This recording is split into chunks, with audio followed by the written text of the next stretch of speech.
Sampling techniques, sampling methods continue हो रहे हैं। अगला है क्लस्टर सैम्पलिंग। क्लस्टर अगला, सर पिछला भी एक बार याद दिला दो, हम भूल चुके। क्या कर रहे, एक था random sampling, simple random sampling, एक है restricted random sampling. Restricted random, random but restricted, तो उसमें हमने करा stratified random sampling, systematic sampling, cluster sampling and multi stage sampling. Sir अब अच्छा लग रहा है देख के कि 4 ही है टोटल, तो जिसमें से हम 2 कर चुके हैं, 2 बचे हैं।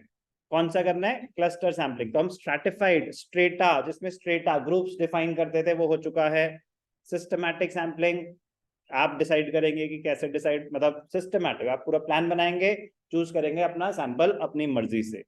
क्लस्टर एंड मल्टी स्टेज, तो रिस्ट्रिक्टेड रैंडम सैम्पलिंग में next method cluster sampling.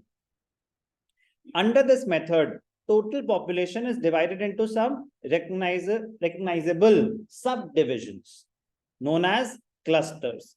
Clusters बना दिए जाएं, and then out of all the clusters, a given number of clusters are chosen at random, and all the items covered by the selected clusters are included in the sample.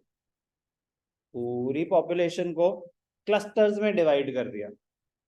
अब वो किसी भी basis पे हो सकता है, but आपने clusters बना दी कि चलो फॉर एग्जांपल यहाँ पे 5000 बच्चे हैं, 5000 बच्चे स्कूल में है, ऐसा करो यार 50-50 का क्लस्टर बना दो, 50-50 का क्लस्टर बना दो, मुझे चाहिए 500 बच्चों का डेटा, बट मेरा कोई बात नहीं, आप 50-50 के 100 क्लस्टर बना दो, हो गए क्लस्टर्स। अब इनमें से कोई भी 10 क्लस्टर चूज कर लो, पहले क्लस्टर बना दिए, फिर रैंडमली उनमें से कोई भी 10 क्लस्टर चूज कर लिए, हो गए 500।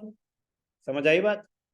तो पहले पूरी पॉपुलेशन में से क्लस्टर्स बनेंगे, उन क्लस्टर्स में से रैंडमली आप सिलेक्ट कर लेंगे जितना भी आपका सैंपल साइज आप डिसाइड करना चाहते हैं। आप 50 का ही करना चाहते हो तो फिर कोई एक क्लस्टर चूज कर लो, 250 करना चाहते हो तो 5 क्लस्टर चूज कर लो, अगर आपने एक क्लस्टर 50 का बना रखा है तो। Under this method, the total population is divided into some recognizable subdivisions known as clusters. Then out of all the clusters, a given number of clusters are chosen at random, and all the items covered by the selected clusters are included in the sample. For example, suppose we are interested in obtaining income status of households of rural areas of UP. हम UP के rural areas में income study करना चाहते थे, data about income. For example, there are 100 villages. Then obtaining a list of all the households may be a difficult task.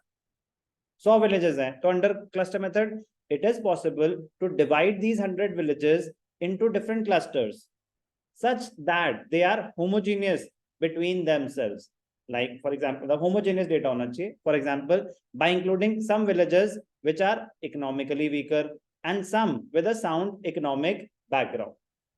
तो सबका same तो हो नहीं सकता इकोनॉमिक कंडीशन, तो जो वीकर थे उनको भी कवर कर लिया, जो स्ट्रॉन्गर थे उनको भी कवर कर लिया. If 15 clusters are formed in this manner, then out of these clusters we can select some clusters. 100 villages थी, मुझे इनकम डेटा चाहिए था. अब अगर मैं गलती से सारी हायर इनकम ग्रुप ले लेता तो मेरा रिजल्ट गलत होता. मैं सारे ही लोअर इनकम ग्रुप ले लेता तो भी मेरा रिजल्ट गलत होता. तो कह रहा है ऐसा, पहले तो आप क्लस्टर्स बनाओ, 15 क्लस्टर्स बनाओ. तो क्लस्टर में हायर इनकम वाले भी ले लो, लोअर इनकम वाले भी ले लो, ताकि प्रॉपर रिप्रेजेंटेशन हो. क्लस्टर चूज कर लिए, फिर उसमें से आप कोई भी क्लस्टर्स चूज, मतलब पहले 15 क्लस्टर्स बना दिए, फिर उन क्लस्टर्स में से जो भी आपका depending on the size of the sample आप चूज कर ले. We can select some clusters, say 2 clusters, कि आपने 15 clusters बना दिए थे, उसमें से randomly कोई भी 2 cluster choose कर लो.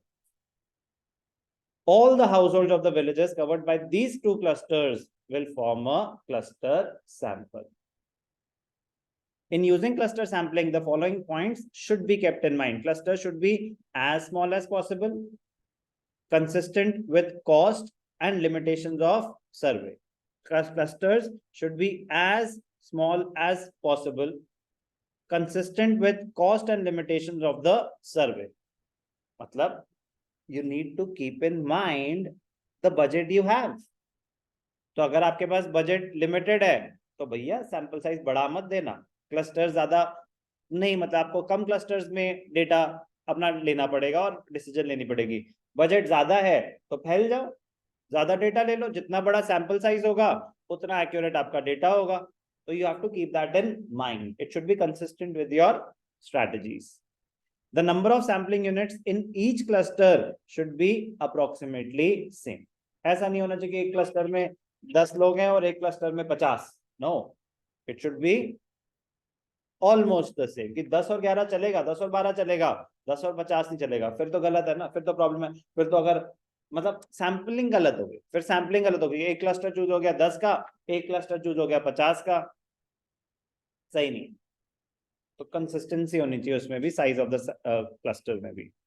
Cluster sampling is not to be recommended if we are sampling areas in the city where there are private residential houses, business and industrial complexes, apartment buildings, etc., with widely varying number of persons or households. कह रहे उनमें तो इतनी ज्यादा variety है, homogeneity नहीं है। तो अगर क्लस्टर बन गया एक ही सोसाइटी का, अब जैसे फॉर एग्जांपल क्लस्टर बनाना था, अब यहाँ पे विलास भी है, यहाँ पे केनवुड भी है, यहाँ पे ब्रेंटवुड भी है, यहाँ पे रॉयल रिट्रीट भी है, ठीक है ना। अब क्लस्टर बनाना था 50 लोगों का, क्लस्टर बन गया रॉयल रिट्रीट का, तो कहीं कुछ ना कुछ गलत ही होगा फिर तो, मतलब जो डेटा रिप्रेजेंट करेगा चामवुड का, यस और नो, मतलब इसमें कोई, I hope no one is feeling bad about it, but जो भी होगा it will not be a true representation of the average income of the society. समझ आई बात। तो जहां पे वेरिएशन इतनी ज्यादा हो वहां पे क्लस्टर सैम्पलिंग नहीं चलती। जहां वेरिएशन इतनी ज्यादा हो कि हमें करना था इनकम डेटा, हमें करना था इनकम डेटा, कह रहे भाई साहब थोड़ा गलत हो गया, मतलब फिर तो यहाँ तो मतलब फिर ऐसा होगा ना कि यार इनकी तो एवरेज इनकम ही 20-30 लाख आ रही है, इनके ऊपर तो खर्च करने की जरूरत ही नहीं। गवर्नमेंट डिसीजन लेना चाहती थी कि इस एरिया में उनको स्पेंड करना चाहिए कि नहीं करना, वो उस एरिया में स्पेंड करेंगे जहां पे लोगों को ज्यादा जरूरत है पैसों की और वो खुद नहीं स्पेंड कर सकते। गवर्नमेंट हमेशा डिसीजन ऐसे लेगी कि जहां पे गवर्नमेंट के खर्चे की ज्यादा जरूरत है, जहां लोग इकोनॉमिकली बैकवर्ड है और वीकर सेक्शन है, तो वहां पे गवर्नमेंट ज्यादा स्पेंडिंग करेगी। तो उन्होंने देखा कि यार यहाँ तो कोई टेंशन ही नहीं है, यहाँ तो अगर रोड भी खराब होगी तो ये अपने आप बना लेंगे, ठीक है ना, इतना पैसा है इन लोगों के पास, तो हम नहीं कर रहे कुछ भी। बट वो सही था क्या फिर? तो कह रहे क्लस्टर सैम्पलिंग ऐसे आंख बंद करके, यही सिखा, पूरे चैप्टर का पर्पस ये था कि मतलब कब कौन सा मेथड सूटेबल हो, क्योंकि सुनने में तो बड़ा अच्छा लगता है ना, हाँ सब क्लस्टर्स बना दिए और सबकी रिप्रेजेंटेशन भी हो गई, तो नहीं। हाँ, फिर यहाँ पे क्लस्टर सैम्पलिंग अगर यूज करनी थी तो फिर क्या करना था कि हर इंडिविजुअल सोसाइटी में से, हर इंडिविजुअल सोसाइटी में क्लस्टर बनते और उस क्लस्टर में भी आपको मतलब मल्टीपल क्लस्टर्स लेने पड़ते। सिर्फ एक क्लस्टर लेना था तो फिर गलत हो जाता, फिर गलत हो, फिर तो मतलब फिर गलत ही होता कि कोई एक क्लस्टर अगर मल्टीपल सोसाइटीज हैं, डिफरेंट हैं, तो एक क्लस्टर पूरे एरिया को रिप्रेजेंट नहीं कर पाएगा। बात समझ आई? तो उसमें होगा कि आपको फिर हर सोसाइटी में से 5-5 लोग सिलेक्ट कर लेने चाहिए थे कि वो रैंडमली या जैसे मर्जी। क्लस्टर सैम्पलिंग, ये है पूरी पॉपुलेशन, ठीक है ना, ये है पूरे घर बहुत सारे, तो ग्रुपिंग कर दी, क्लस्टर्स बना दिए, क्लस्टर्स बना दिए, अलग अलग कर दिए, ठीक है जी, और उनमें से आपने कोई भी, ठीक है ना, ग्रुपिंग कर दी कि फॉर एग्जांपल 4-4 हाउसेस के क्लस्टर्स बना दिए, 4-4 हाउसेस के पूरी विलेज थी, 4-4 घर के क्लस्टर बना दिए, रैंडमली कोई भी 2 क्लस्टर्स चूज कर दिए। बात समझ आई? जैसे आगे मैंने कहा चलो ये रोज हो गए, क्लस्टर्स हो गए, first row, second row, third row, fourth row, सब में 4-4 बच्चे बैठे हैं, तो चलो थर्ड रो, समझ आ रही है बात कि रैंडमली एक क्लस्टर चूज कर लिया, ऐसे होगा। क्लियर?